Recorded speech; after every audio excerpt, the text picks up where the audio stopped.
Borders तो बदल सकते हैं, क्या पता कल को सिंध भारत में फिर से वापस आए। कान खोल के सुन लो गोबर खाने वाले कि तुम पाकिस्तान का 1 इंच हिस्सा भी नहीं ले सकते। सिंध तो पूरा बहुत दूर की बात है।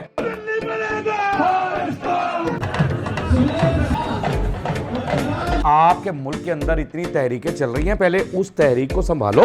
इस देश को संभाल लेना, वरना 75 साल बाद कोई गंवार इसको धर्म के नाम पर बांट देगा। मोदी उल्लू का पट्टा गंवार है। 75 साल बाद कहा उन्होंने, अब देख ले 75 साल बाद ये कर रहा है। जब नकारा माल देखा उन्होंने क्या, ये तो हमें कूड़ा करकट देने लगे हैं। लेकिन आज जो दुबई में हुआ, विक्रम सिंह मेरे बेटों की तरह था। उसने कई बार भारतीय सरकार को लेटर लिखा कि तेजस में ऑयल लीक है, विक्रम की हत्या की FIR हम मोदी पर करवाएंगे। और मैं ये समझता हूँ कि मोदी के खिलाफ ये FIR कटनी चाहिए, और उसने किसी लेटर का जवाब नहीं दिया और बेचारा आज वो अपनी जान से हाथ धो बैठा। अस्सलाम वालेकुम नाज़रीन, मैं हूँ आपका अपना सरफराज विकी अलमशहूर सुसरा। नाज़रीन, जैसा कि मैं कहा करता था कि ये गोबर खाते हैं या वो गौ मूत्र पीते हैं, और ये सारी चीज़ें खाने के बाद जो बंदे को साइड इफ़ेक्ट होते हैं, वो साइड इफ़ेक्ट आज मैं आपको दिखाना चाहता हूँ। और साइड इफ़ेक्ट ऐसे हो गए हैं कि चाहे बंदा जितनी मर्ज़ी पोस्ट पे भी हो या जितना मर्ज़ी बड़ा जीनियस भी हो, लेकिन साइड इफ़ेक्ट हो ही जाता है। क्योंकि गोबर का साइड इफ़ेक्ट तो होना है, वो जहन पे हो जाए, वो दिल पे हो जाए, वो मैदे पे हो जाए, वो सोच पे हो जाए, कहीं भी हो जाए। गौमूत्र का इफेक्ट जो है वो कहाँ होगा ये तो मुझे नहीं पता। एक वो व्लॉग मैंने बड़े पहले किया था, उसमें वो शिकंजवी की जगह गौमूत्र पी रहा था, तो मैं बड़ा परेशान था। अब ये साइड इफेक्ट हुआ किधर है? ये राजनाथ हैं, डिफेंस मिनिस्टर हैं, ये क्या कह रहे हैं जी? तो बॉर्डर्स तो बदल सकते हैं, क्या पता कल को सिंध भारत में फिर से वापस आए। अरे यार, आप जो कह रहे हैं कि बॉर्डर बदल सकते हैं और क्या पता सिंध जो है दोबारा वो भारत में वापस आ जाए। अरे मैं एक चीज़ आपको बता दूं, कान खोल के सुन लो गोबर खाने वाले इंसान, गौ मूत्र पीने वाले इंसान, एक बात कान खोल के सुन लो कि तुम पाकिस्तान का 1 इंच हिस्सा भी नहीं ले सकते। सिंध तो पूरा बहुत दूर की बात है, 1 इंच हिस्सा भी जो है वो आप नहीं ले सकते। ये जो आप फिल्मों के अंदर ये मामला बहुत अच्छे लगते हैं, मैंने आपको पहली कई दफा कहा है, ये डायलॉग बाजी जो होती है ना, ये फिल्मों के अंदर बोला करें, हम ये कर देंगे वो कर देंगे। जनता को पागल क्यों बनाते हैं आप, बेवकूफ क्यों बनाते हैं? बेवकूफ यानी ये आपके ऊपर जो साइड इफेक्ट हुआ है बिल्कुल ठीक हुआ है। अरे जुर्रत भी नहीं है आपकी जुर्रत भी नहीं कि एक आंख उठाकर भी आप उधर देख लें और 1 इंच हिस्सा भी ले जाए वहां पर। हमने आपके पता नहीं क्या क्या ले लेना, वो मैं बताऊंगा क्या क्या ले लेना, क्यों ले लेना है, कैसे ले लेना है। ये देखें जरा, मैं अभी आपको बता रहा हूं कि आपके मुल्क के अंदर इतनी तहरीकें चल रही हैं, पहले उस तहरीक को संभालो, अपने मुल्क की तहरीकों को संभालो जो तहरीकें आपके खिलाफ चल रही हैं। खालिस्तान बनने जा रहा है, काफिला हो रहा है, बहुत सारी तहरीकें चल रही हैं, बहुत सारी पार्टी चला रही हैं तहरीकें। हर बंदा अलग-अलग अपना सूबा बनाना चाहता है, हर चीज़ बनाना चाहता है, और ये मैं दिखा भी देता हूँ आपको, मेरे पास सबूत है। क्या हो रहा है जी, तहरीक क्या चल रही है?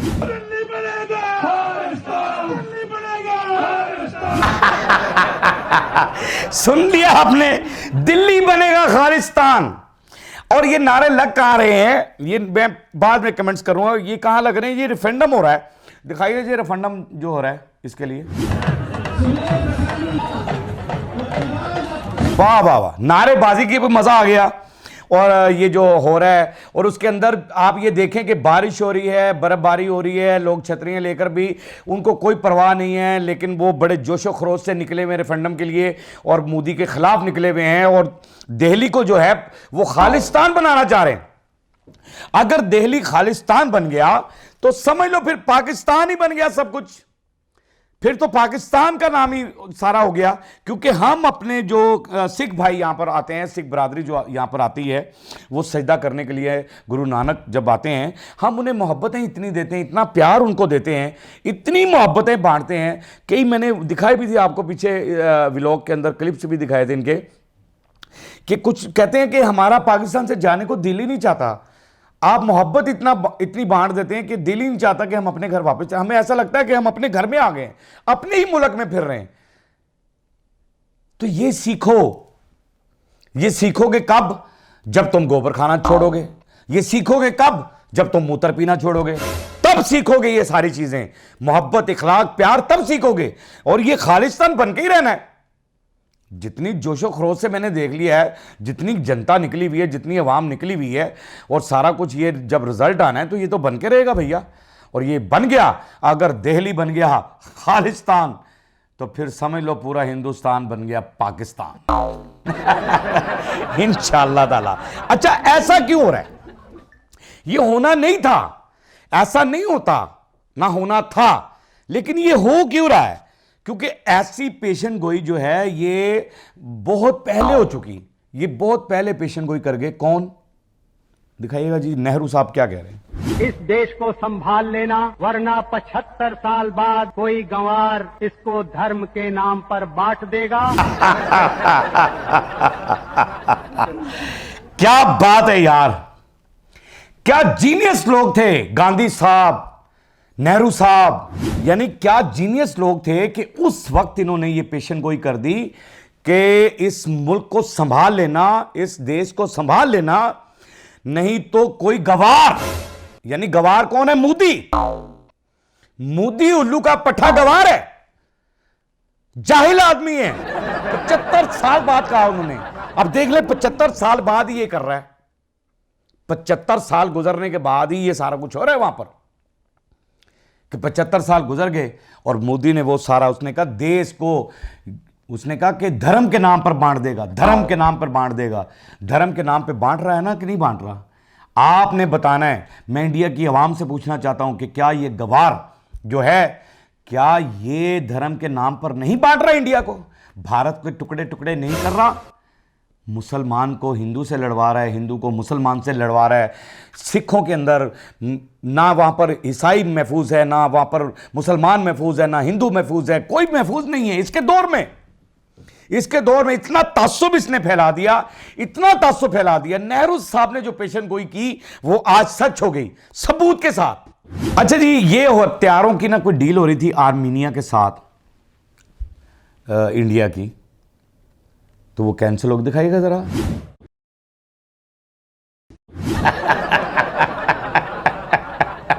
ये पोस्ट देख रहे हैं आप?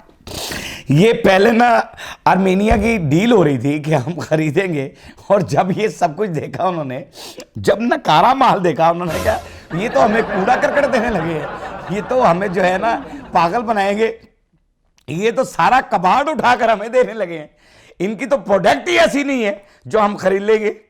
क्योंकि ये एयर शो हुआ, एयर शो के अंदर जो दुबई के अंदर जो एयर शो हुआ, उसमें आपने जो अपने भेजे, जो सामान भेजा आपने नुमाइश के लिए, वो नुमाइश में ही तबाह हो गया और उनकी बेड़ा गर्क हो गया। नुमाइश में पता लग गया तो उनका भी फिर ज़हन बदल गया, उन्होंने कहा नहीं। लेकिन यहाँ पर बात ये है कि अल्लाह पाक की करमनवाज़ी ये है कि पाकिस्तान के JF-70 की मांग जो है वो हर मुल्क कर रहा है। हर मुल्क की ख्वाहिश है कि वो हम ले लें, हम ख़रीदें वो। यानी हर मुल्क की ये ख्वाहिश है कि हमारे पाकिस्तान की जो प्रोडक्ट है, जो हमारे पाकिस्तान की है JF-70, वो जो है हर मुल्क लेना चाहता है। मोदी, शर्म आनी चाहिए तुम्हें कि तुमने नुमाइश में ऐसी चीज़ें भेजी, नकारा, बेकार, और जो डील थी वो ख़त्म हो गई हैं। बड़ी करप्शन इसमें करनी थी आपने इस डील के अंदर, ये मुझे पता था इस डील में बड़ी करप्शन होनी थी, बड़ा नोट आपने लूटना था, तिजोरियाँ भरनी थी अपनी, और वो बड़े सियाने निकले, उन्होंने देख लिया पहले ही, कहते 3 डब्बा दे नाल तैयार किया है जहाज। देखो कैसी डील कैंसिल हुई, और हमें अल्लाह पाक क्या इज्जत दे रहा है। आपने बस ये देखते रहना है कि परवरदिगार हमारे साथ है। परवरदिगार पर हम यकीन रखते हैं ना, तो परवरदिगार हमारा साथ दे रहा है। एक मोदी के पहले वो जनरल जो थे, यानी मोदी के हक में थे, मोदी के साथ साथ चलते थे, यानी मोदी के बड़े खैरख्वाह थे, लेकिन आज उन्होंने सच बोल दिया है। जनरल वीके सिंह क्या कह रहे हैं जी? जनरल वीके सिंह, लेकिन आज जो दुबई में हुआ, विक्रम सिंह मेरे बेटों की तरह था। उसने कई बार भारतीय सरकार को लेटर लिखा कि तेजस में ऑयल लीक है, विक्रम की हत्या की FIR हम मोदी पर करवाएंगे। अच्छा, ये ना मुझे ये अफसोसनाक वाकया है इस पे हंसी तो मुझे नहीं आ रही है, लेकिन जनरल साहब मैं आपका शुक्रिया अदा कर रहा हूँ कि आप कह रहे हैं कि विक्रम सिंह जो है वो मेरे बच्चों की तरह था। और दुबई में जो हादसा हुआ, मैं आप पहले भी बता चुका हूँ कि जो चीज़ें 3 डब्बों से तैयार की जाती हैं जब, और उसने देखो क्या खूबसूरत उन्होंने बात की है कि उसने कई मरतबा भारत सरकार को ये ख़त लिखा था कि तेजस का ऑयल लीक हो रहा है, लेकिन उस पर जो है ना मोदी की करप्शन कहाँ जाती, फिर मोदी का मामला किधर जाता। मोदी लगा हुआ था अपनी तिजोरियाँ भरने के चक्कर में।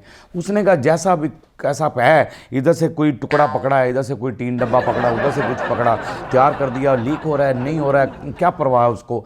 एक जान चली गई, एक ऐसा पायलट कोई आम बन जाते हैं। पायलट पर इतना खर्चा होता है, जाकर वो तालीम हासिल करता है, फिर ट्रेनिंग लेता है, फिर जाकर कई माएँ सोचती हैं, मेरी आंखों में भी आंसू आ रहे हैं। मुझे तकलीफ़ इसलिए हो रही है कि एज ए इंसानियत, कि मैं ये वीडियो चल रही है कि उनकी मिसेस कितनी इस टाइम अफसरदा हैं और उनकी आंखों से आंसू नहीं रुक रहे हैं। ज़रूरी नहीं है मज़हब क्या होता है, मज़हब कुछ नहीं होता। इंसानियत, मज़हब हमारा मज़हब अपनी जगह, आपकी मज़हब, लेकिन इंसानियत, हर मज़हब जो है वो इंसानियत का दर्स देता है कि इंसानियत की कदर करो, इंसानियत को बचाओ, इंसानियत के साथ धोखा मत करो। लेकिन आपको नहीं पता कि किसी का बेटा बेचारा भी लड़ा भी नहीं और ऊपर गया और वो मर गया। मुझे तो कहीं नज़र नहीं आया कि आप कहीं उसकी फैमिली के अंदर गए हों। मैंने तो कोई अभी तक मेरे सामने क्लिप भी नहीं आया। और ये जो FIR कह रहे हैं ना कि मोदी के ख़िलाफ़ कटनी चाहिए, और मैं ये समझता हूँ कि मोदी के ख़िलाफ़ ही FIR कटनी चाहिए, जिसने ये देखा ही नहीं कि इसने अपनी करप्शन को बचाने के लिए ये देखा ही नहीं, और उसने किसी लेटर का जवाब नहीं दिया और कोई गौर नहीं किया, और बेचारा आज वो अपनी जान से हाथ धो बैठा। एक लेटर भी उसका पढ़ा होता, तुमने एक लेटर भी पढ़ा होता तो आज तेजस जो चोरा था, वो यानी जो लीक हो रहा था, तो वो ऐसा ना होता और आप उस पर तवज्जो करते अगर आपके अंदर ईमानदारी होती। लेकिन आपके अंदर तो बेईमानी घुट घुट के भरी हुई है। और ये मैं अपनी बहन से जो है ना वो मजम्मत करता हूँ इस वाक़ये की, और मैं दिल की गहराइयों से मेरे जो है ना मेरी हमदर्दियाँ जो हैं वो मेरी बहन के साथ हैं। वो भी पायलट हैं और मैं आपके साथ हूँ, आपके दुख में बराबर का शरीक हूँ, क्योंकि मैं एक इंसान हूँ और इंसानियत से मोहब्बत करता हूँ। मैं इतना ही कहूँगा कि हमारा मुल्क जो है वो महफूज हाथों में है, और सरहद पे खड़े वो नौजवान, अल्लाह उन्हें हमेशा सलामत रखे, क्योंकि वो हमारी ज़िंदगियों की हिफाजत करते हैं। अल्लाह उनकी ज़िंदगियाँ बढ़ा दे और उन्हें आला मुकाम अता फरमाए। ये मेरी जो है ना दुआएं हैं, क्योंकि पाक आर्मी ज़िंदाबाद थी, ज़िंदाबाद है, ज़िंदाबाद रहेगी। पाकिस्तान ज़िंदाबाद था, ज़िंदाबाद रहेगा इंशाअल्लाह। बाकी हंसते रहें, मुस्कुराते रहें, हंसी वाली ज़िंदगी गुजारें, कभी किसी की दिल आज़ारी मत कीजिएगा। इज़्ज़त दें, इज़्ज़त लें, मोहब्बत बांटें और मोहब्बत हासिल करें, और परवरदिगार पर यकीन रखें, क्योंकि सब ताकतें मेरे रब के अंदर हैं और वही सब कुछ कर सकता है। बेशक बेशक वही सब कुछ कर सकता है।